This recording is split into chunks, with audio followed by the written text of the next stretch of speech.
안녕하세요. 한아프리카 재단 조혜정입니다. 이렇게 수요일 저녁에 바쁜 시간 내어주셔서 이렇게 광화문 아프리카 카페에 오신 것을 환영합니다. 뒤에 준비된 커피는 아프리카 난민과 함께 일하고 있는 내일의 커피에서 준비해 주셨습니다. 한아프리카 재단은 대한민국과 아프리카 대륙 간의 동반자 관계 증진을 위해 지난 6월 외교부의 4번째 산하기간으로 출범하였는데요. 지난주부터 매주 수요일 진행하고 있는 국민과 함께하는 아프리카 이야기는 저희 재단의 역할 중 하나인 변모하고 있는 아프리카 대륙을 다양한 각도에서 소개하기 위해 외교부와 국민외교센터와 함께 기획되었습니다. 오늘은 그 2번째 시간으로 아프리카 문화예술을 새롭게 이해하기 위한 자리를 마련하였습니다. 특별히 이번 시간은 서아프리카 축제 리듬과 함께 시작하려고 하는데요.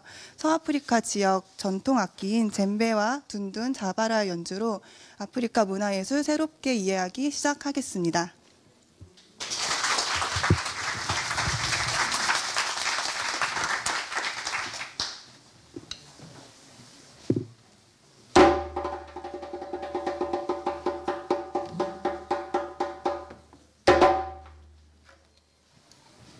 노래를 한번 해볼 건데요. 네, 노래를 한번 해볼 건데 저희랑 여러분들이랑 이렇게 주고받는 그런 매기고 받는 형식의 그런 노래예요. 그래서 어렵지 않거든요. 잠깐 저랑 한번 해보고 바로 연주 한번 들어보겠습니다. 여러분 아이약 한번 해볼까요? 아이약, 아이약, 아이약, 아이약, 아이약, 아이약. 너무 좋습니다. 그 다음 거는요. 와와고, 와와고, 와와고, 와와고. 네. 이어서요. 와와고 시꾸라이고. 시꾸라이고. 네, 맞습니다. 시꾸라이고. 시꾸라이고. 너무 좋습니다. 그래서 해주실 거는요.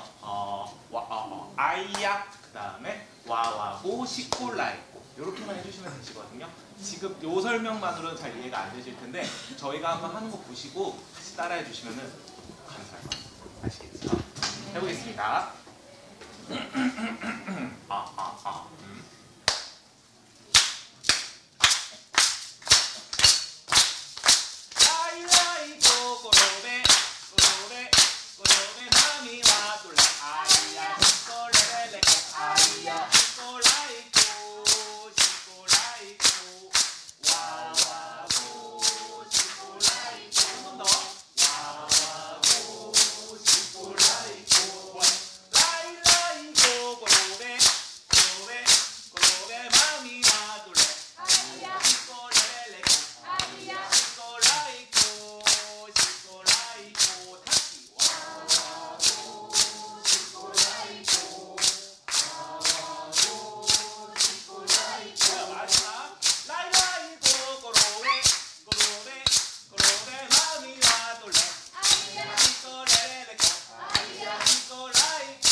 네, 지금 연주해주신 젬베를 연주해주신 분은 기호석 연주자시고요. 빨리 나가셨는데 둔둔을 연주해주신 분은 이상준 연주가입니다. 박수 한번 부탁드릴게요. 네, 오늘 아프리카 문화예술 새롭게 이해하기 편 사회자를 맡은 양문희입니다. 반갑습니다. 저 여자는 왜 저렇게 희한한 옷을 입고 희한한 머리를 하고 한국 사람이 맞나? 이런 생각을 하시죠. 저는 한국 사람이 맞고요.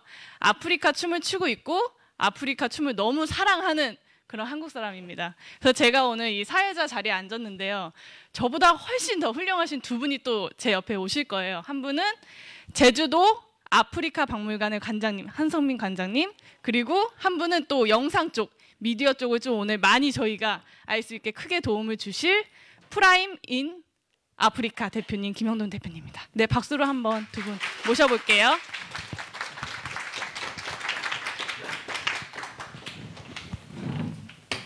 지금 방금 제가 제 소개를 굉장히 짧게 한 번 했는데 제 소개는 한 번 더 할 거예요. 제 소개를 한 번 더 하고 싶어서 할 건데 그 전에 한번 제 왼쪽에 계신 대표님부터 한번 소개를 들어보도록 하겠습니다. 네, 반갑습니다. 잘 나오죠? 네, 저는 프라임인 아프리카가 아니고요. 프레임인 아프리카입니다. 아, 네. 프레임 인 아프리카. 뭐 이렇게 그 영상 쪽을 주로 이제 저는 그 취급하는 회사의 대표고요. 이제 저희 프레임인 아프리카 같은 경우는 사실은 이제 영상에 대한 어떤 그런 그 취급하는 사회적 기업이라고 할 수가 있거든요. 저는 이제 그 레디고 아프리카라는 NGO 단체가 있어요. 그래서 이제 아프리카의 영화학교를 보급하려고 하는 그런 NGO 단체가 있고 그 산하에 만들어진 일종의 그 법인 사회적 기업입니다. 그래서 프레임인 아프리카 대표를 맡고 있고요. 네, 김영돈이라고 합니다. 반갑습니다. 네, 그리고 혹시 여러분들 제주도 하면 박물관 중에 저는 개인적으로 외관이 너무 아름다운 아프리카 박물관을 제일 먼저 생각을 하거든요. 그곳의 관장님이신 분입니다. 네, 소개 부탁드릴게요. 안녕하세요. 저는 아프리카 박물관 관장이고요. 저희는 박물관을 이제 제주도로 원래는 서울에 있었어서 제주도로 이전한 지 지금 벌써 만 15년 차 된 박물관입니다. 그리고 이제 저는 이제 아프리카 학을 전공을 하고 이제 학교에서 이제 아프리카 학을 가르치는 사람이고요. 그리고 여러분들 박물관에 와 보신 적 있으세요? 네. 대부분 다 고개를 설레설레. 저희 이제 박물관에 오시면은 외관이 특이하다고 하시는 분들이 있으세요. 그래서 외관이 설명을 간략하게 드린다면 모르시는 분들은 찜질방으로 생각을 하시더라고요. 황토 찜질방으로 생각을 하시고 잘 아시는 분들은 이제 그게 서아프리카 말리에 있는 가장 흙으로 진 가장 큰 사원을 저희가 모티브로 해서 건축을 했습니다. 그래서 혹시 관심 있으신 분들은 이제 뭐 네이버나 포털 사이트를 통해서 아프리카 박물관을 입력을 하시면은 저희 박물관 건물도 나오지만 오리지널 건물의 사원도 나와요. 그래서 한번 비교해 보시는 것도 재밌으실 겁니다. 제 소개는 여기서 마치겠습니다. 감사합니다. 제가 개인적으로 이 박물관 외관을 너무 좋아해서 혼자 도둑 촬영을 한 적이 한 번 있어요. 아프리카 옷을 입고 아프리카 춤을 막 추면서 막 하는 걸 영상이랑 사진을 촬영해서 올렸거든요. 제 개인 계정에. 그때 아프리카 친구들이 너 아프리카에 또 와 있어? 문이야? 이렇게 물어봐서 이거 한국에 있는 아프리카 박물관. 우린 이 정도야. 우리는 외관부터 달라. 한국은 이렇게 아프리카를 좋아해. 막 이렇게 홍보했었던 적이 있는 외관이 정말 아름다운 곳이에요. 여러분들 한번 가시면 좋은 사진 많이 인생 사진 건지실 수 있을 것 같습니다. 네, 저는 양문희이고요. 저는 사실 꼬꼬마 때부터 춤을 전공을 했어요. 현대무용을 전공을 하다가 대학교 때 미국으로 교환 공연을 간 거예요. 교환 공연을 갔는데 그곳에서 제가 현대무용 전공이니까 아프로 컨템포러리라는 수업을 듣게 됐어요. 그 이제 선생님이 외국분의 이제 저희가 생각하는 아프리카 스타일 그루브가 굉장히 세신 분이 와 이렇게 하면서 흔드시는데 문화 충격을 그때 너무 처음에 크게 받은 거예요. 저건 무슨 움직임이지? 어떻게 저런 움직임이 있지? 라는 생각을 하면서 그때 처음 생각한 거죠.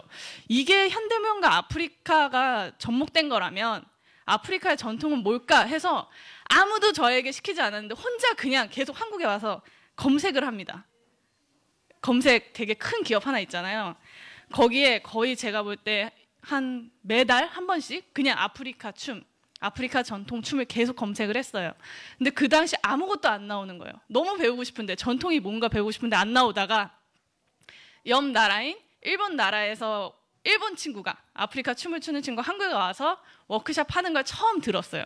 그때 제 인생이 다 바뀌었습니다. 그때가 아마 2011년인 것 같아요. 2010년? 11년? 그리고 나서는 안 되겠다, 이거다. 왜냐하면 너무 문화 충격이 커서 우선 라이브로 하는 거에 너무 큰 충격을 받은 거예요. 내가 움직임에 따라서 연주자들이 같이 움직여주는데 사실 방금 춤추고 싶었는데 춤출 수 없었어요. 막 움직이고 싶은데 그걸 처음 제 피가 끓은 거예요. 제가 20년 이상 춤추면서 이런 문화 충격? 이래서 이제 저는 그 길로 여기서 배울 수 없다면 나는 아프리카에 떠나야겠다 싶어서 아프리카에 떠난 게 2012년이에요.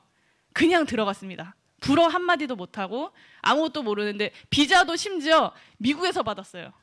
미국 여기 대사관이 없어서 미국에서 받아서 아프리카에 들어가서 첫 번째 달은 계속 눈물을 흘리면서 춤을 췄고요. 그 다음에 한국에 들어와서 너무 좋은 거예요, 아프리카 춤이. 그래서 얘기했어요. 저는 뭐 문희야 너 졸업하고 뭐해? 문희 씨 뭐 하세요? 저 아프리카 춤 춰요. 그럼 다들 우가 우가? 라고 얘기를 하는 거예요.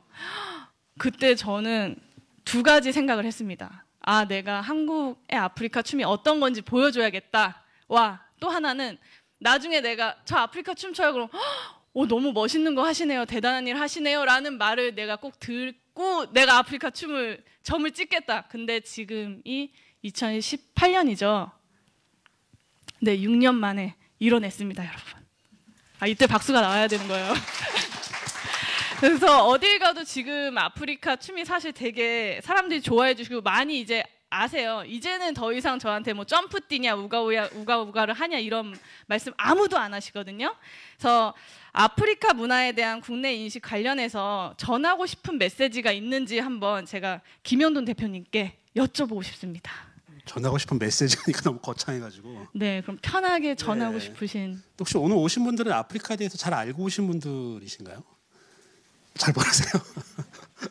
사실 전하고 싶은 메시지가 그거예요. 뭐 아프리카 문화 예술뿐만이 아니라 사실은 우리가 아프리카를 잘 모르기 때문에 뭐 전하고 싶은 메시지라는 게 사실은 뭘 알아야지 메시지를 전하고 사실 또 아는 건 사실은 관심이 있어야지 알게 되는 거거든요. 근데 잘 모르는 분야가 되게 많잖아요. 근데 이제 사실은 아프리카 좀 이제 양문희 선생님도 얘기하셨지만은 정말로 되게 매력적인 분야들이 되게 많아요. 그런 이제 저 같은 경우는 영화나 영상을 좋아하기 때문에 그쪽에서 이제 관심을 많이 가지고 있고 춤도 마찬가지고 문학도 마찬가지고 거리가 굉장히 멀리 떨어져 있어서 그렇지 사실은 그 너무 훌륭한 문화들이 많이 있는데 아프리카가 우리가 알듯이 진짜 정말 우가 그 수준으로밖에 알 수 없는 그렇게 잘못 알고 있는 것들이 너무 많고 그래서 사실은 그런 노력들을 어떻게 보면은 저뿐만이 아니라 뭐 여기 계신 선생님들 다 그렇게 알리려는 노력들을 하고 계시기 때문에 저 개인적으로 아마 어쨌든 그런 노력들을 이 재단에서도 하는 거고 여러분들도 관심을 갖고 오셨으니까 앞으로도 아프리카에 대해 좀 많은 관심을 가지고 좀 애정을 가지고 봤으면 좋겠다는 생각을 좀 하고요.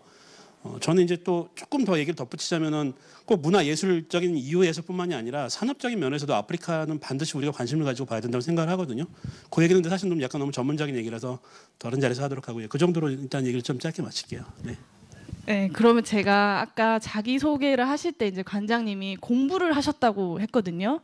근데 저는 한국에서 아프리카 관련 분들을 많이 그래도 다른 사람보다는 많이 만났다고 제가 생각을 하는데 정식적으로 공부를 했던 사람을 만나본 적은 사실 없는 것 같아요. 외국인을 제한 저희 우리나라 사람들 중에서. 그래서 한번 여쭤보고 싶은데 아프리카 문화와 사회를 바라보는 역사적 관점을 한번 이야기해 주실 수 있나요, 관장님? 아프리카 문화는 저는 이제 분야 중에서 아프리카 스터디라는 분야가 있어요. 뭐 미국에도 있고 프랑스에도 있고 뭐 영국에도 있고 아프리카 스터디라는 분야가 있는데 처음에 이제 그것을 전공을 하고 뭐 역사를 전공할 것인지 정치, 사회, 외교를 전공할 것인지 고고학, 뭐 인류학을 전공할 것인데 저는 민속을 전공을 했습니다. 그래서 이제 박물관에 유물들이 있고 그 유물을 통해서 저희가 이제 전시와 교육과 또 공연을 해요. 아까 전에 우리 포니케 대표님과 다른 공연하신 젬베와 둥두를 치는 분들이 공연을 하셨는데 그게 이제 서아프리카에 많이 알려진 노래거든요. 그래서 그런 것들을 이제 공연과 교육을 통해서 이제 저희가 아프리카를 소개를 하는데 아프리카는 잘 아시죠? 500년 동안 식민지의 역사를 갖고 있습니다. 우리도 이제 일제 강점기가 있고 그래서 이제 아프리카 스터디라는 걸 전공하는 사람들은 처음에 이제 포괄적으로 공부를 합니다. 뭐 역사를 공부를 하고 고고학, 인류학을 공부를 하고 정치 외교를 공부하고 사회를 공부를 해요. 그리고 이제 전공을 정할 때 저는 이제 민속을 정했습니다. 왜냐하면 제가 이제 해야 되는 지향점은 박물관 일을 계속 해야 되기 때문에 민속학을 정했는데, 그래서 아프리카를 바라봤었을 때 저희와 공통적으로 이제 갖고 있었던 공통점은 하나가 식민지 시대의 아픔을 겪었다는 거예요. 물론 이제 아프리카는 대륙의 역사이고 저희는 국가의 역사입니다. 그게 차이점이 크죠. 그리고 대륙의 역사가 갖고 있는 그 아픔은 저희보다 10배가 아니라 한 100배, 1000배 가까이 그 아픔의 역사가 더 골이 깊어요. 그렇다 그러면은 저희가 이제 아프리카 대륙을 바라봤었을 때, 대륙의 역사를 바라봤었을 때 비단 식민지의 역사뿐만 아니라 아프리카 문화의, 대륙의 전반적인 문화의 역사를 바라볼 때 어떤 시각을 갖고 바라보는 게 옳은 것인가 하라는 질문을 학교에서도 제가 항상 학생들한테 던지고, 박물관의 관람객들에게, 그리고 박물관을 전시를 보시는 관람객들에게도 던져요. 그 전시로, 교육 프로그램으로, 마찬가지로 공연으로 던집니다. 그러면 돌아오는 답변들은 거의 비슷한 것 같아요. 항상 1인칭 시점이라고 생각하는 답변이 아니라 항상 3인칭 시점 혹은 2인칭 시점에서 그 답변이 돌아와요. 결국에는 비슷한 식민지의 이 아픔을 갖고 있지만 그게 결국에는 내일이 아니었기 때문에 그 골이 100배든 1000배든 더 깊더라도 그는 굉장히 피상적으로 바라볼 수밖에 없습니다. 그래서 그 역사적인 관점을 내일로서 바라보기에는 굉장히 힘든 것 같아요. 그래서 이제 아프리카 학을 전공하는 사람들은 그것을 거의 대부분 다 중립적인 시점에서 바라보려고 노력을 많이 하던데, 그 중립적인 시점이라는 것이 역사적인 시점에서 바라보기 굉장히 어렵습니다. 왜냐하면 그 역사라는 것은 아프리카 대륙의 역사는 인류 최초의 역사와 맞물립니다. 물론 이제 진화론이라는 학문에 대해서 입각을 한다면 그렇고요. 또 창조론이라는 종교학적인 학문에서는 또 다르게 바라보죠. 그렇기 때문에 그것을 중립의 시각으로 바라보기는 힘든데, 그런데 제가 이제 항상 역사적인 관점을 바라볼 때 아프리카 문화를 우리의 아픔처럼 바라보기 힘들다고 한다면, 그러면 어떠한 피상적인 개념을 가지고 바라보는 게 옳은 것인가 하는 질문을 굉장히 많이 받아요. 그래서 아프리카 역사는 저희와 아픔을 공유할 수는 있겠지만 공유하는 게 공통분모를 찾기에는 솔직히 어려운 부분이 많습니다. 그래서 항상 아프리카 문화뿐만 아니라 비단 이제 중남미 문화든 제3세계의 문화를 바라볼 때에 사람들이 하는 가장 큰 오류가 있어요. 그것이 뭐냐? 나와 비슷한가? 나와 이 사람들은 비슷한 문화를 공유하고 있는 것인가? 거기서 항상 출발하는 게 우리의 시작이라고 생각을 합니다. 그래서 그게 말 그대로 역사적인 관점에서 바라보는 시각은 조금 더 객관적인 시각에서 바라봐야 되는데, 거기서는 동질성을 찾을 수는 없습니다. 그래서 제가 말씀드릴 거한 역사적인 관점은 항상 공통점을 찾으려고 노력을 해야 돼요. 그래서 그게 이제 제3세계의 문화를 비단 아프리카 문화뿐만 아니라 다문화 시대의 다문화를 바라보는 시각의 가장 핵심인 것 같다는 제가 생각이 듭니다. 물론 저도 그것을 하기가 굉장히 힘든 때가 많아요. 그게 학술적으로 풀을 때도 힘들기도 하고, 전시를 풀을 때도 뭐 공연이든 뭐 교육 프로그램으로 풀을 때도 그게 힘들 때가 많은데, 비단 그렇기 때문에 더 학자들은, 그리고 아프리카를 관심 있는 사람들은 그런 시각으로 바라보려고 조금 더 노력을 많이 기울여야 된다고 생각을 합니다. 이상입니다. 네, 제가 들으면서 잠깐 생각이 드는 게, 지금 여기 계신 분들은 엄청 눈을 반짝반짝 하시면서 글로 다 쓰고 계세요. 관심이 되게 많으신 것처럼 보이시는데, 사실 아프리카를 배울 수 있는 공간이 많이 없거든요. 제가 생각하기에요. 뭐 저번에 1회 때 나오셨던 인사이트 아프리카라는 곳, 아프리카 알아가기 그런 것도 하시고, 또 여기 한 아프리카 재단에서도 뭐 토론이나 여러 가지를 하는데, 혹시 관장님께서 거기 말고도 또 아프리카 스터디를 하셨으니까 이런 데 가면 아프리카에 대해서 더 많이 알 수 있습니다라는 정보를 좀 주실 수 있는지 여쭤볼게요. 박물관에 오시면 되고요. 네, 맞습니다, 여러분. 제가 박물관에 박물관을 하기 때문에 박물관에 오시면 되고, 대부분 저희가 외관이 멋있다고 해요. 그래서 외관만 사진 찍고 돌아가시는 분들이 굉장히 많아요. 제가 이제 제 사무실이 밖에를 볼 수 있는 풍경이 있는데, 항상 승용차들이 렌트카들이 한 10대 정도 들어오면 거의 7, 8대는 다 외관만 찍고 돌아가십니다. 그래서 박물관에 오시면 유물들을 관찰을 하실 수가 있고 유물을 볼 때에 그 가장 키 포인트는 그 유물이 갖고 있는 형태적인 조형성을 보는 게 가장 쉬울 것 같아요. 근데 그것을 보게 되면은 궁금증이 생겨요. 유심히 관찰하게 되면 이게 유물이 갖고 있는 형태적인 조형성의 의미가 무엇인가. 저는 공부를 할 때 민속학을 공부할 때 항상 그거로 출발을 했습니다. 그러다 보니까 문양이 보이고 다른 것들이 좀 보이더라고요. 그래서 박물관에 저는 이제 매주 토요일 날과 그리고 이제 그 올해는 이제 그 프로그램이 끝나는데 기류의 인문학이라는 프로그램을 박물관에서 실행을 해요. 그래서 토요일 날에 하는 거는 초등학생들을 위한 이제 아프리카 문화예술 프로그램이고 기류의 인문학은 성인 대상을 위한 프로그램이 있고요. 그리고 뭐 제가 학교에 있는데 어떤 대학이라고 말하기가 좀 뭐해서 그래서 학교에서 저 또 뭐 외대든 저희 학교든 뭐 대학에서 이제 전공을 하시려고 하시는 분들은 아프리카에 관심을 가지시면 전공을 하실 수도 있습니다. 그래서 이제 그게 선택의 폭은 예전보다 제가 공부할 때보다는 좀 훨씬 더 넓어진 것 같습니다. 지금 방금 뭐 유물 이런 이제 저희가 박물관에 가야만 볼 수 있는 그런 이야기를 해주셨는데 사실 금방 접할 수 있는 건 영화나 사진이죠. 저는 사진 하면 기억에 남는 게 이제 94년에 플리처상을 받았던 수단의 굶주린 소녀죠. 소년이 아니라 소녀라는 사진이 기억이 되게 강하게 남는데 혹시 그 사진 여러분 아세요?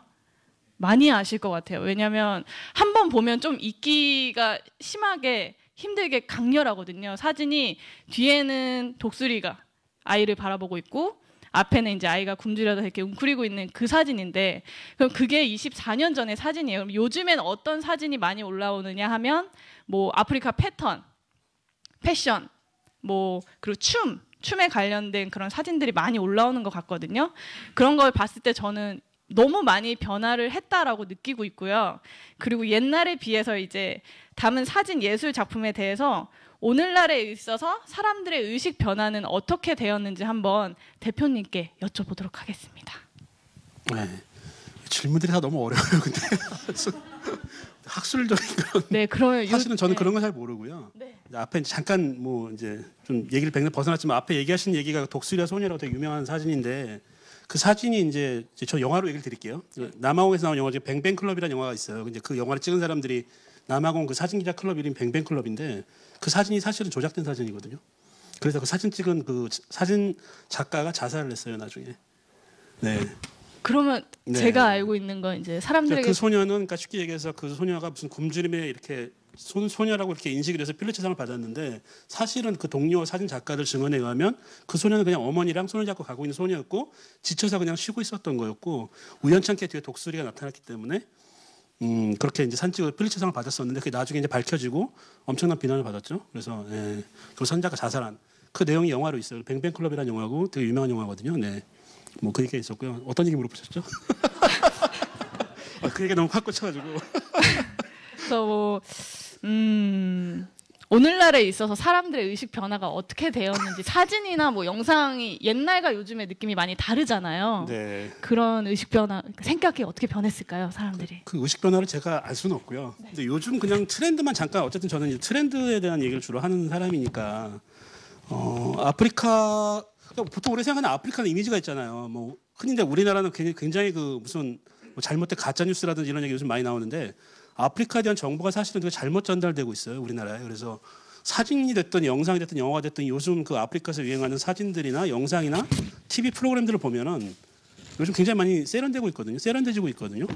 그리고 사실 아프리카에서도 그렇게 우리가 보는 뭐 어떻게 보면 찢어지게 가난한 사람들, 기아에 시달리는 사람들은 전쟁 지역, 뭐 남수단이라든지 이런 지역에 있는 사람들 얘기고 사실은 그렇게 가난하고 불쌍하신 분들은 우리나라에도 많이 있어요. 근데 만약에 우리나라 사진을 그런 분들을 찍어서 해외에 보여드리면 분명 잘못 인식이 되겠죠 그 나라에 대해서. 근데 사실상 아프리카 좀 굉장히 많이 발전하고 있고 그런 분들은 많지 않거든요. 특히 도시에 사는 분들 같은 경우는 물론 이제 뭐 우리나라랑 비할 수는 없겠지만 굉장히 많이 발전하고 있고 그다음에 아까 얘기대로 뭐 아까 사진 얘기하셨지만 사실은 거기도 SNS 스타들 많아요. 유튜브라든지 뭐 인스타그램 같은 경우에도 뭐 팔로워들이 뭐 한 몇십만 명 되시는 분들도 있고 그걸로 수익 얻는 사람들도 있고 이런 식으로 어떻게 보면 사실은 옛날에는 이제 뭐 또 인터넷이나 이런 것들이 없기 때문에 되게 이제 뭐 차이가 있게 발전하고 이런 것도 있었는지 모르겠지만 특히 요즘 젊은 세대들 같은 경우는 제가 보기에는 별로 차이 없어요.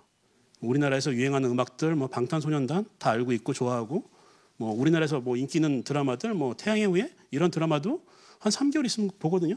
다 그 나라에서 자막 없이 그냥 봐요. 그냥 재밌다 그러고 멋있다 그러고. 예. 근데 어떻게 하는지 모르겠는데 그냥 봐고 재밌다고 봐요. 네. 그런 식으로 어떻게 보면 거의 이런 차이 없이 발전한다는 그런 걸 많이 느껴요. 네. 그럼 제가 또 여쭤보고 싶은 게 제가 사실 이제 대표님을 한번 검색을 해보았는데 대표님이 재밌는 영화제 같은 걸 많이 한국에서 아프리카 영화들을 알리는 그런 것들을 많이 하고 계시더라고요. 혹시 올해도 계획이 있으신가요, 대표님? 그래도 하고 싶은데 네. 펀딩이 안 돼가지고.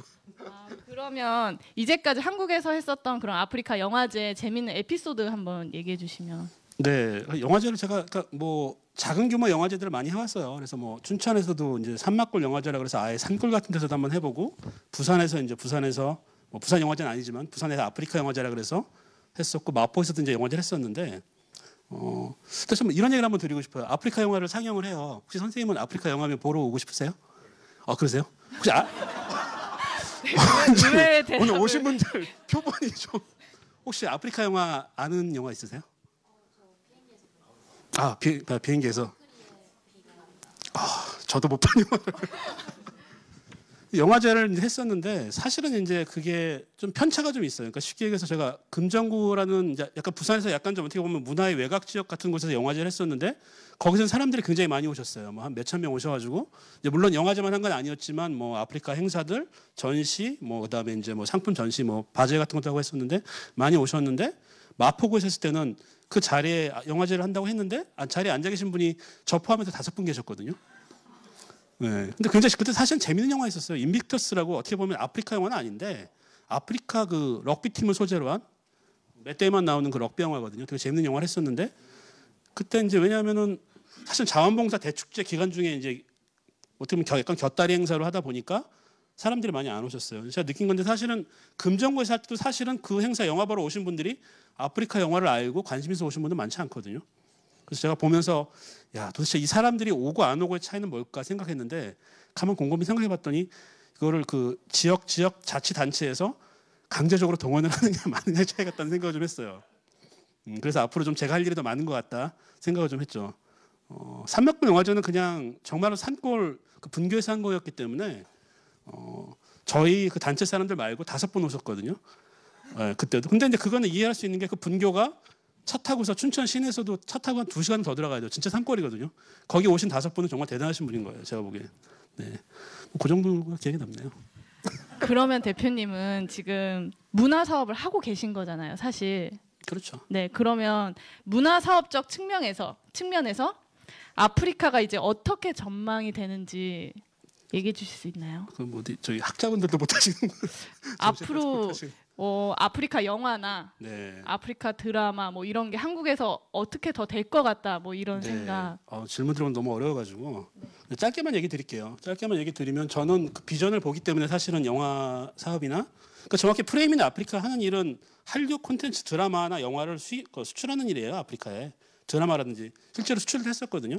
각시탈 수출했었고, 올해 이제 뭐 태양의 후예 케냐에 수출을 하다 이제 실패하긴 했는데, 저희 이제 사실은 이제 케냐 쪽에 실제 방송국에 계신 그 PD라는 분이 계세요. 근데 케냐에서 GBS라는 방송국에 계신데, 제가 처음에 그 드라마 수출을 결심한 이유가 우리나라 그 케냐 유학생들을 만나봤더니 그 케냐에서 주몽이라는 드라마를 틀었었는데 굉장히 옛날 드라마잖아요. 근데 케냐에서 엄청 인기였대요. 그래서 뭐 마마였나, 거기 나오는 마마란 말이 아마 케냐 그쪽 스왈리어에도 마마란 말이 있는 걸로 알고 있는데, 그래서 아마 굉장히 인기를 끌었다 그러더라고요. 그러니까 사람들이 그 정도로 한류 드라마를 좋아하고 그런 것들이 있고요. 그다음에 사실상 아까 처음에 얘기 드렸지만 아프리카라 그래서 뭐 TV 없고 이런 거 아니에요. TV 다 보급돼 있어요. 물론 우리나라처럼 막 콘텐츠가 다양하진 않은데, 주로 이제 축구 보거든요. 아프리카 사람들은 모여가지고 펍에 모여서 뭐 프리미어리그라든지 축구 보든지 아니면은 뭐 영화 같은 거 좋아하니까 그런 식으로 되게 뭐 유럽이나 미국 그 콘텐츠들을 바로바로 접하기 때문에 되게 눈높이가 높아요. 근데 정작 아프리카 사람들이 만드는 영화나 드라마 수준은 되게 낮거든요. 제가 사실은 그래서 오늘 영상을 좀 보면서 얘기하면 되게 좋을 텐데, 이게 영상을 말로 풀어 설명하니까 좀 너무 힘든 부분이 있는데, 제가 사실은 그래서 자료해 보시면 아마 그 카메론 TV 드라마라든지 뭐 이런 그 크리에이터들 그 영상들이 사실은 원래 있어요. 그래서 이제 그걸 좀 봤으면 좋았을 텐데, 어쨌든 되게 유치하지만 그런 식으로 만드는 그런 콘텐츠도 자기들 자국민들이 만드는 콘텐츠들이 있고 그게 그 수준을 못 채워주고 있기 때문에 오히려 한류 드라마라든지 이런 우리나라 드라마 되게 잘 만들거든요. 미국에서도 통할 정도로. 그래서 그런 것들은 되게 잘 통할 수 있을 것 같고 아프리카에서 발전 가능성은 되게 높다고 판단을 하고 있어요. 네. 대표님 저 하나만 더 여쭤보고 싶은데요. 자꾸 대표님 그 각시타를 본 아프리카 친구들의 반응은 어땠나요? 반응 몸으로 표현을 그 뭐 아무래도 좀 한국적인 요소가 많이 들어간 영화잖아요. 각시탈은. 그래서 아무래도 그쪽으로 가져가셨다고 하니까 네. 반응이 좀 저는 개인적으로 궁금한데요. 올해 4월에 이제 사실 각시탈 택한 이유는 하나밖에 없어요. 판권이 싸가지고 이제 한 건데, 네.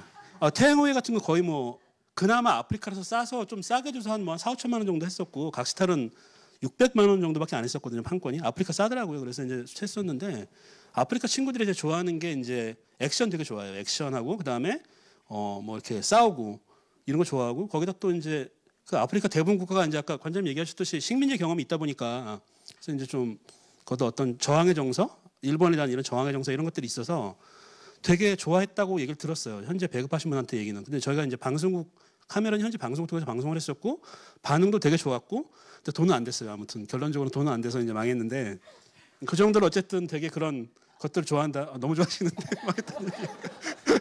네, 그래서 되게 아무튼 반응은 되게 좋았다는 얘기를 들었고 그래서 계속 추진을 하려고 해요.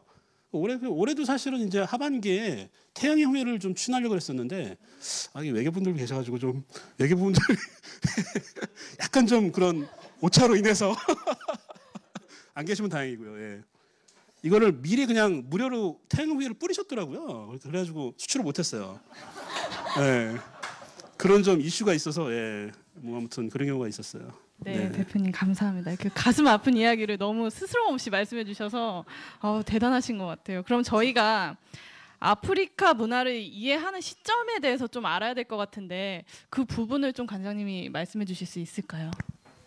아프리카 문화가 저희 아까 전에 제가 서두에 그 공통점과 동질성을 말씀을 잠깐 드렸는데 그거와의 연장선이라고 볼 수도 있어요. 근데 우리 김영돈 대표님께서도 아프리카의 그 한류 문화, 그 다음에 아프리카 사람들이 보는 방송 콘텐츠의 취향을 잠깐 이야기를 하셨는데, 저도 이제 아프리카에 작년에 이제 아프리카 DRC라는 나라 혹시 아세요?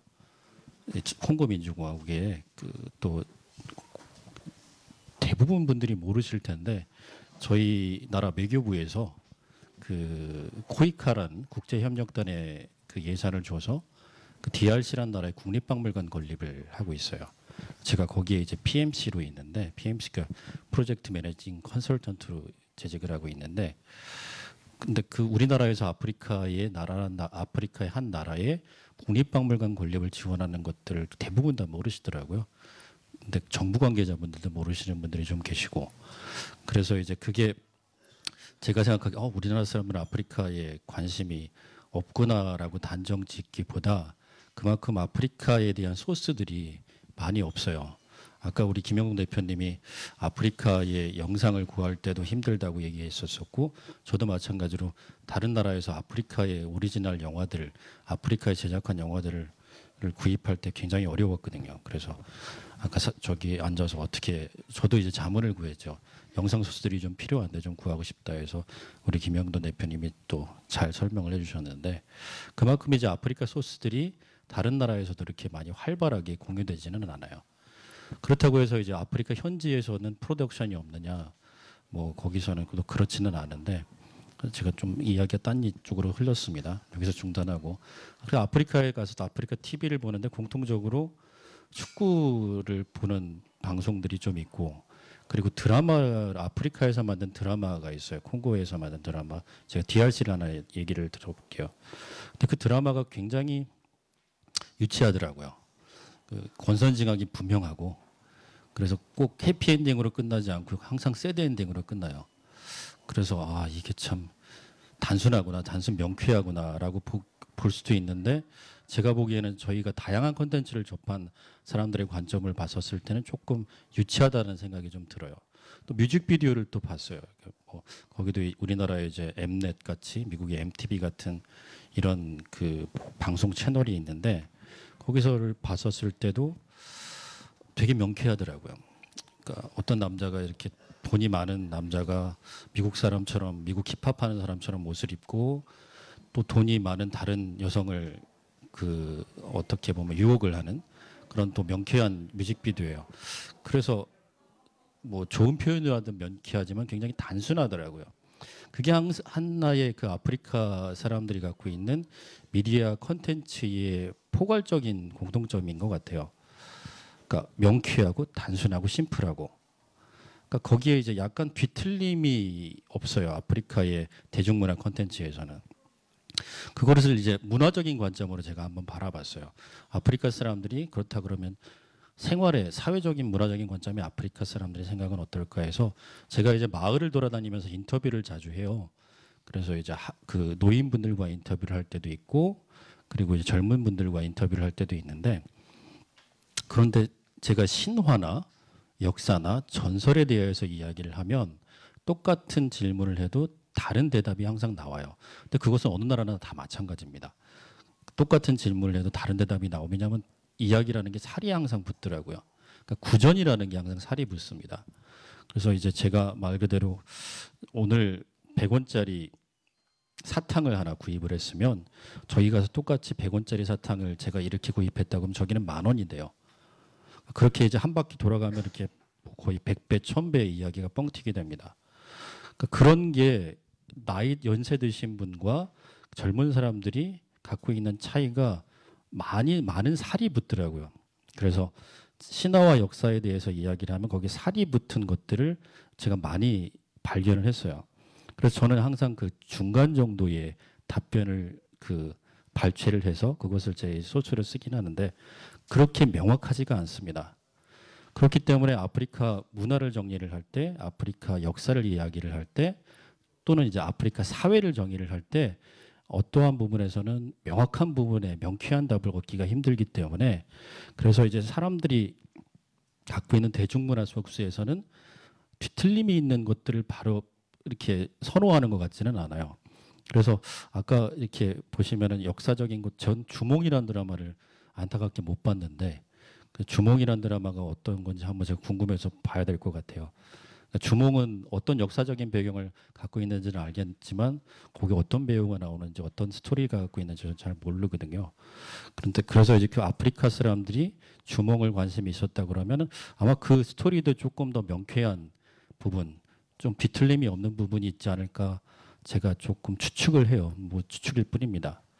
그래서 이게 서아프리카, 중앙아프리카에서 문화가 이런 것들이 아니라 대부분 서아프리카나 중앙아프리카 또 동아프리카에서도 공통적인 부분이 있더라고요. 그러니까 뒤틀림 없는 명쾌한 대답. 그것들이 이제 대중들이 원하는 소스인 것 같아요. 그게 어떻게 보면 정치적으로 안정되어 있지 않은 국가들에서 공통적으로 발견되는 특징이기도 합니다. 그래서 이제 아프리카 문화는 저희 문화와 다른 부분이 있지만 사람들이 선호하는 부분은 같은 것 같아요. 왜냐하면 먹고 살기 힘들 때는 경제적으로 어려울 때는 항상 사람들이 명쾌한 답을 요구할 때가 많습니다. 그리고 경제적으로 윤택할 때는 사람들이 딴 짓을 많이 하죠. 딴 것을 많이 하려고 하고 그러니까 명쾌한 답보다는 조금 내가 갖고 있는 것보다 다른 것들에 대한 관심이 더 많이 선호가 되더라고요. 그렇기 때문에 아프리카도 경제가 많이 성장되고 있는 건 사실이에요. 그래서 이제 한국도 일본도 중국도 아시아 국가들에서 아프리카 대륙에 많이 투자를 하지만 그 경제 성장이라는 것들이 천년만년 성장할 수는 없거든요. 그렇다고 해서 문화적인 부분이나 사회적인 부분도 공통적으로 성장하는 것은 아직까지는 제가 발견을 잘 못했어요. 그래서 이제 그런 부분들을 봤었을 때 아프리카 사람들이 선호하는 것들의 패턴 그런 것들이 대중문화를 봤었을 때 어떻게 인식이 되느냐는 아마 조금 더 그 대중문화 소스를 보면 좀 명쾌한 답을 얻을 수 있을 것 같다는 생각이 드는데 근데 그게 이제 사회적인 현상을 바라볼 때는 명쾌하겠지만 또 아프리카 역사를 바라볼 때는 명쾌하지 않은 부분이 굉장히 많거든요. 그래서 그 질문을 아마 저도 수도 없이 여러분들께 던져야 되고 또 여러분들도 공부한 사람들께 앞으로 수도 없이 많은 질문을 던져야 될 거라는 생각이 좀 듭니다. 좀 길었습니다. 죄송합니다. 이제 인터뷰 말씀을 잠깐 하셨는데 저도 이제 춤을 배우면서 선생님들한테 여쭤보거든요. 춤마다 리듬의 기원이 다 있어요. 뭐 예를 들면 트리바라는 춤은 누가 어떻게 해서 어느 부족에서 추는 춤이에요. 누가 맨 처음에 시작했어요. 뭐 아니면 이럴 때 춥니다. 축제 때 춥니다. 뭐 이런 얘기를 해주시는데 그게 선생님마다 다 다르신 거예요. 부족이 다르기도 하지만 입에서 입으로 전해져 내려오기다 보니까 이게 너무 달라서 혼돈이 되게 심하게 오더라고요. 하지만 정확하게 똑같은 문화가 저한테는 딱 하나 있는데 그게 바로 장례식하고 결혼식이에요. 아프리카 장례식하고 결혼식은 그렇게 행복하고 재밌을 수가 없습니다, 여러분.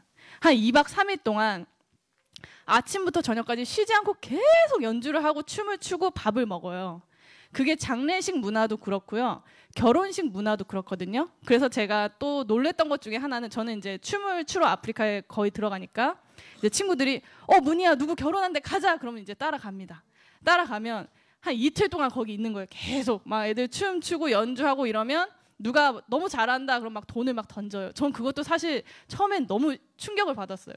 댄서가 앞에서 춤을 추고 있는데 관객들이 막 돈을 던지는 거예요. 꾸겨서 얼굴 쪽으로.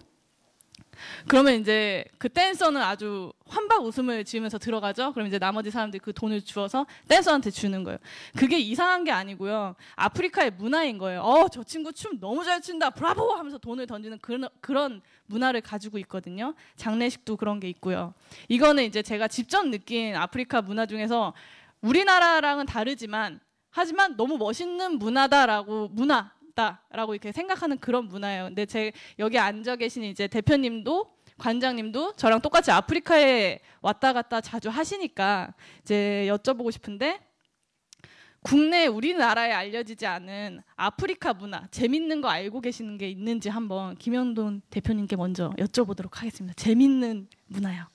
재밌는 거라기보다 거의 다 알려지는 게 별로 없어서 제가 사실 자료를 그래서 사람 오늘 뭐 오셨는데 뭐 그래도 얻어가는 게 하나 있으셔야 될 것 같아서 영상 원래 사실은 보시는 게 제일 좋은데 그 영화들 대부분 다 저기 있거든요. 유튜브에 올라와 있으니까 한글 자막은 없어요. 다 불어 아니면 영어로 돼 있으니까 그래서 재밌는 것들이 있고요.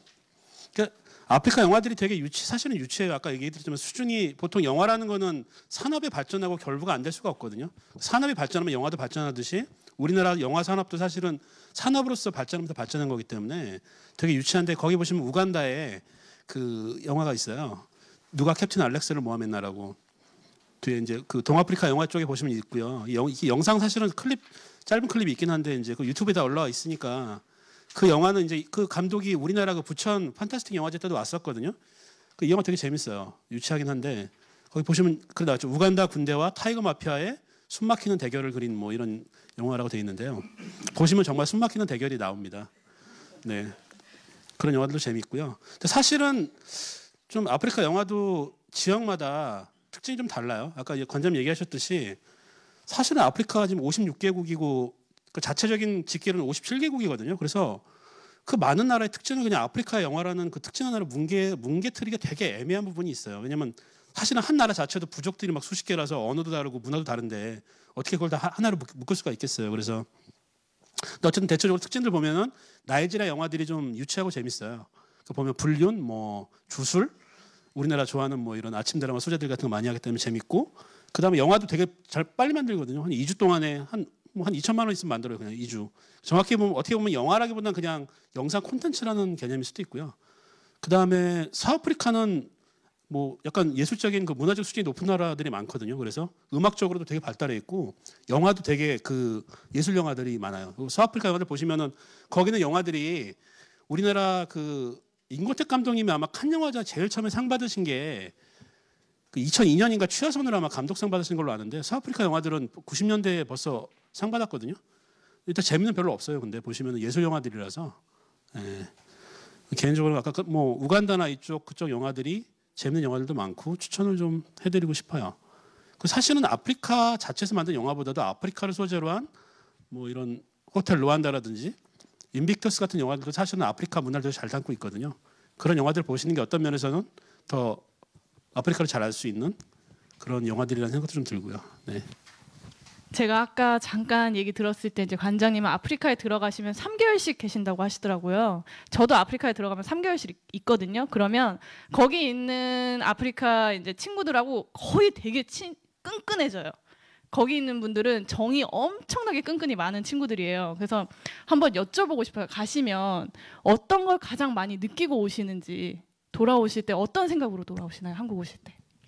저는 박물관에서 아프리카 사람들하고 같이 살아요. 그 아프리카 세네갈 사람들이 저희 박물관에 네 사람이 있는데 또 아이도 있어요. 그 5살 된 아이가 저희 공연단의 아이가 같이 있는데 제가 제주도에 있을 때 하루 일과가 아침에 그 아이 어린이집을 데려다 주는 게 하루 일과로 시작을 하는데 엄마 아빠가 차가 없으니까 그리고 이제 요새 이제 아이가 어린이집 간지 얼마 안 돼서 그 스쿨버스를 타고 가지를 못해요. 그래서 제가 이제 아침에 매일 아침에 가거나 혹은 제가 이제 학교에 강의가 있었을 땐 저희 직원들이 이제 교대로 데려다 주는데 제가 그 아프리카 사람들이 우리 포니케 대표님께서 말씀하신 것처럼 아프리카 사람들과 서아프리카 사람, 제가 세네갈 사람들을 이번엔 예를 들어볼게요. 세네갈 사람들이 저하고 같이 산 지가 벌써 7년이 됐어요. 같은 사람이 제가 7년째 살고 있거든요. 근데 그 형제들과 가족들이고 또 부인과 남편이고 그런데 참 피부 색깔은 다르고 언어적으로 다른데 비슷한 게 상당히 많다라는 점들은 많이 느꼈어요. 그것을 제가 이제 학술적으로 좀 넘어갈게요. 아프리카에는 연령계급제라는 게 존재를 합니다. 연령계급제가 뭐냐면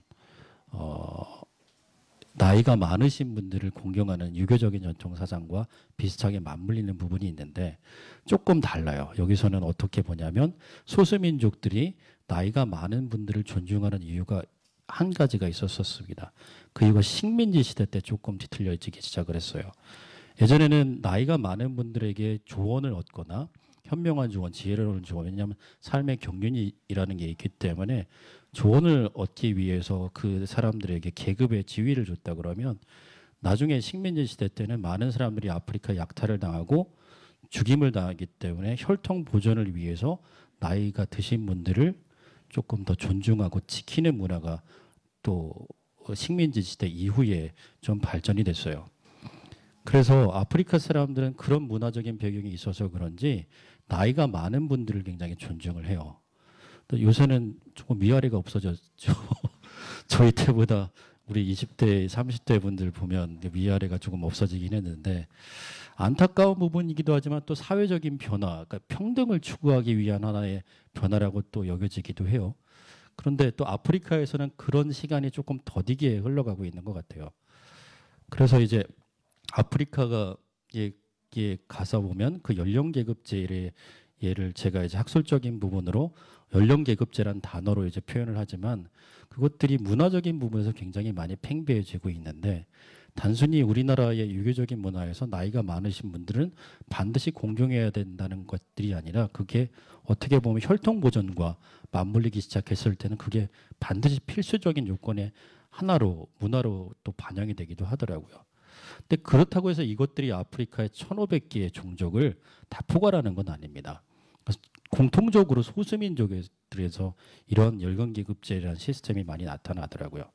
그리고 지금 여기 보시면은 우리 포니케 대표님께서 키텐제 천의 옷을 입고 계신데 이 천들이 저도 가방에다 하나 매달고 있어요. 저희 뭐 브랜드의 사회적 기업의 가방에 키텐제 천으로 만든 그 네임택을 제가 달고 있는데 아프리카 사람들은 이 천을 아프리카 천이라고 생각을 해요. 현대 아프리카 사람들은. 그런데 이것은 수입된 천이 맞습니다. 어떻게 수입이 됐냐면 17세기에 네덜란드 사람들이 천을 수입을 했어요. 그리고 그것들을 패턴을 네덜란드 방식의 패턴을 주었었는데 그런데 이제 아프리카에 건너와서 여기에 왁스 코팅을 매기기 시작을 했어요. 천을 좀 오래 보존을 하려고. 그런데 왁스 코팅을 매기면 이 천이 녹아내리기 시작을 해요. 빨면은. 그래서 이 천이 망가지고 색깔이 많이 왜곡이 되고 변형이 됩니다. 그래서 아프리카 사람들이 그 왁스 코팅된 네덜란드 천에 아프리카의 화려한 색깔을 입히기 시작을 했어요.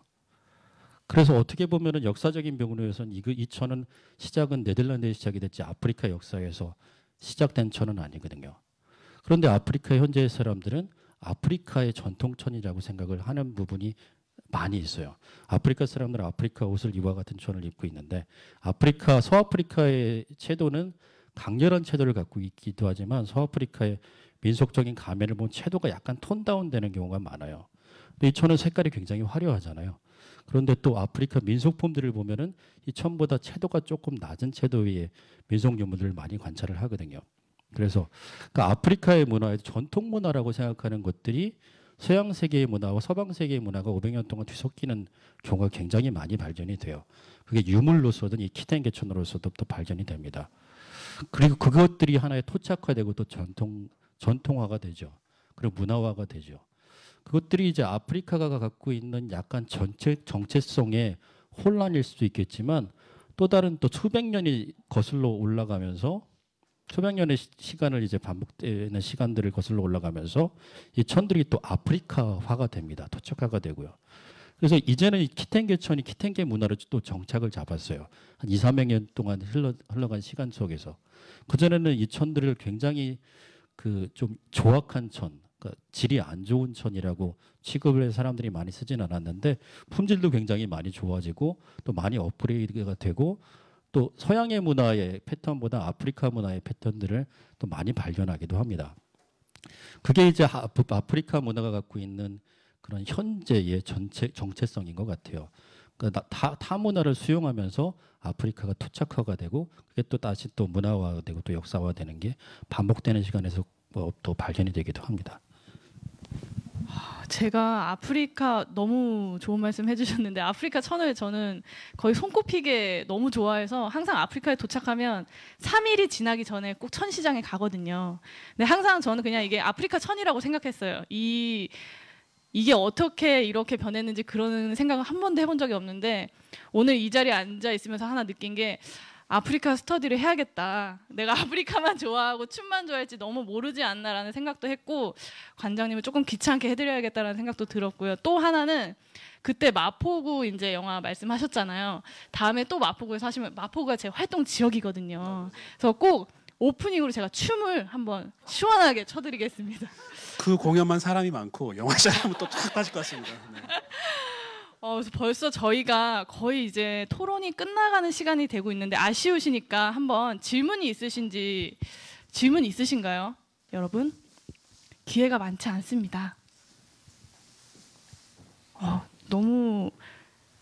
네. 잠시만요. 마이크가 가고 있습니다. 좋은 말씀 잘 들었습니다. 일단 어느 분이어도 상관은 없는데 혹시 현재 우리가 일상에서 이렇게 소비하는 문화 중에 사실은 아프리카에서 기원된 게 혹시 있을까요?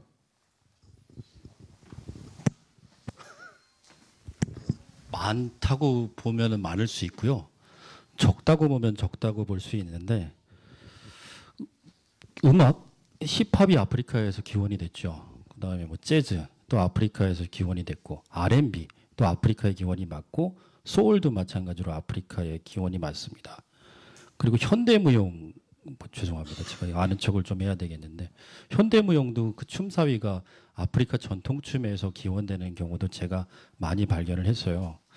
그러니까 그런 것들이 이제 비단 우리가 이것들이 깊게 아프리카나 아메리칸의 문화라고 생각을 하는 경우가 그 오리지널리티가 아프리카 대륙에서 시작된 경우가 많거든요. 악기 또 마찬가지입니다. 또 현악기를 보면은 타악기를 볼게요. 타악기는 또 아프리카 문화가 시작이 있거든요. 그런데 아프리카 대륙에서 전 세계로 퍼져나가기 시작했고 현악기도 하프라는 굉장히 오래된 악기가 있고 서양에는 또 우리나라에 가야금과 거문고가 있고 또 중국에는 또 비슷한 또 악기가 있죠.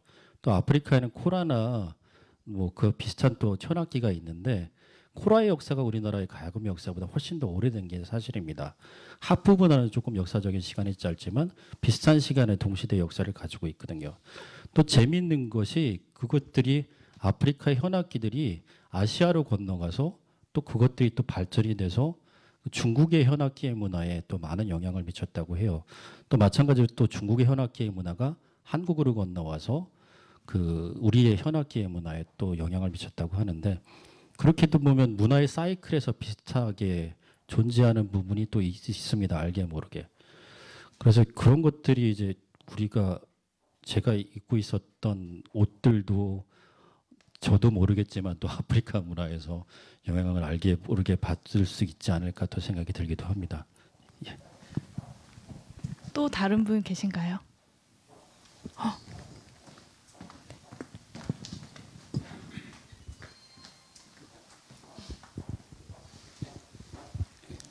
예, 좋은 말씀 잘 들었습니다. 저는 그 아프리카 전통 미술 쪽에 좀 관심이 많아가지고 그쪽으로 질문을 드리겠는데요. 그 아프리카 전통 미술을 보면은 그 시대에 있었던 다른 국가나 다른 대륙에 비해서 유독 그 색채가 굉장히 강렬하고 하여튼 되게 화려한 어떤 그런 느낌을 받거든요. 제가 그 어떻게 보면 그것도 좀 선입견일 수도 있는데 유독 아프리카의 전통 미술의 어떤 그런 그 화려함이라든가 그런 역동성 같은 게 그 어떤 데서 좀 기인한 것인지 그 부분하고 그리고 왜 그 라스타 칼라라고 하는 게 그 빨간색, 노란색, 녹색 요런 그것도 사실은 아프리카에서 시작된 걸로 알고 있거든요. 그 왜 하필 그 세 가지 색깔이었을지 그렇게 좀 질문을 드려보겠습니다. 죄송합니다. 빨간색, 노란색, 흑색은 이슬람에서 기원된 색깔이고요. 예. 그래서 이제 아프리카에도 이슬람권의 문화가 있고 비이슬람권의 문화가 있고 아프리카 또 토착 문화가 있습니다. 그리고 저도 이제 아프리카 문화를 공부를 하면서 아프리카 전역의 문화를 공부를 하다 보면 대륙의 문화는 사하라 사막을 기점으로 해서 북아프리카 문화와 사하라 이남의 문화로 또 달라지고 중앙아프리카를 기점으로 해서 서아프리카 문화와 동아프리카 문화와 남아프리카 문화가 또 달라집니다. 그런데 그 색깔의 채도가 굉장히 많이 달라요. 특별히 서아프리카 문화와 센트럴 아프리카가 좀 화려한 채도를 갖고 있는데 반면에 서아프리카 문화에도 중서부에는 화려한 채도가 없습니다. 그러니까 저희 박물관에 오시면 채도가 굉장히 낮아요. 그리고 말 그대로 사람들이 스테레오타입으로 흑아프리카라고 많이 그러잖아요. 그러니까 블랙 아프리카라고 많이 그러는데 실질적으로 조각상에도 브라운이나 블랙들을 많이 선호를 하는 조각상들도 동아프리카와 중서부 아프리카에도 있습니다. 이런 패턴은 의상에서 많이 나타나는데 조각이나 민속 유물들에서는 많이 나타나지는 않아요. 근데 현대 미술을 보면 아프리카의 사회 부흥 운동이 있어요. 이제 그 식민지 시대에서 그 부흥 운동이 시작이 됐는데 그 부흥 운동의 주축이 시인과 문학인과 예술가들이었습니다. 그래서 이제 아프리카의 회화를 보면 현대 미술을 보면 색깔이 화려한데 거기에 아프리카의 철학적인 사상들과 아프리카가 저항 정신을 많이 담고 있어요. 그래서 요새는 이제 아프리카가 현대 미술들이 조형 예술이 또 많이 발전되어 있기도 하지만 90년대까지만 해도 아프리카에는 이미지보다는 그 안에 사상을 많이 포함을 시켰거든요. 그래서 아프리카가 강렬한 색깔만 강조를 한다라고 하기에는 아프리카 전체를 보기에는 좀 어려움이 있을 것 같고 아마 이제 서아프리카 일부, 중앙아프리카 일부를 보면 그 강렬한 색감을 쓰는 것은 맞습니다. 그런데 이제 아프리카를 조금 더 포괄적으로 보시면 아프리카는 좀 더 많은 다양한 색깔을 쓰는 것 같아요. 그리고 이제 그 빨간색, 노란색, 그 초록색은 범아프리카 색깔이라고 해요. 그래서 이제 서아프리카에서 많이 그 범아프리카 색깔을 공통적으로 쓰는데 유독 이슬람 문화권에서 그 범아프리카 색깔을 많이 씁니다. 그래서 제가 이제 그 문화 원리를 찾아보니까 이슬람 문화에서 파생된 문화가 맞더라고요. 그런데 이제 그 범아프리카 색깔이 아프리카로 와서 또 채도가 조금 낮아졌어요, 오히려. 그렇다고 보면 아프리카는 강렬한 채도만 갖고 있는 것은 아니고 다양한 채도를 갖고 있다는 게 조금 더 설득력이 있을 것 같습니다.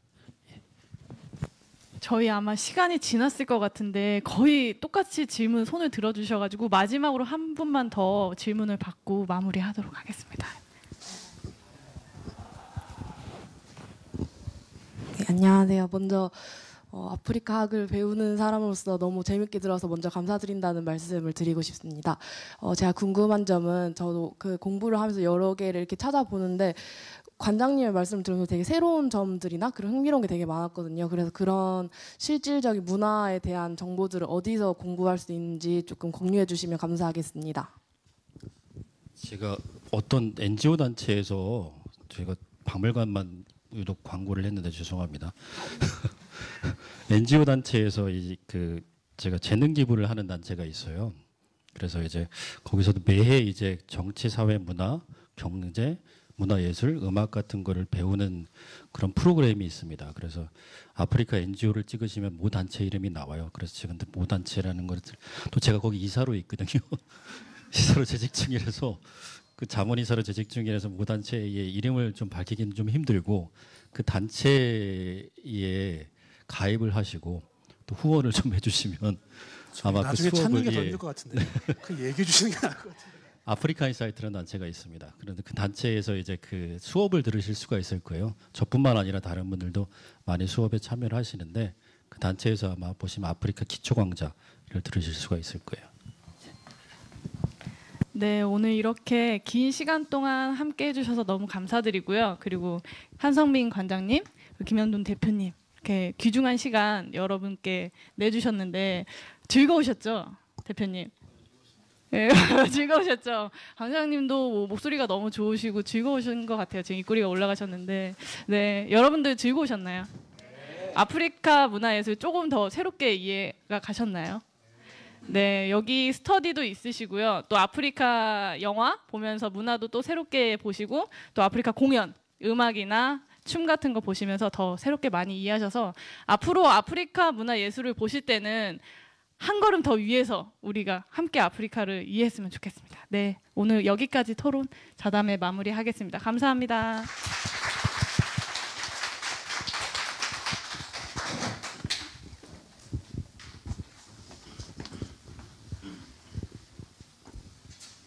네, 그럼 저희가 준비한 시간은 여기까지고요.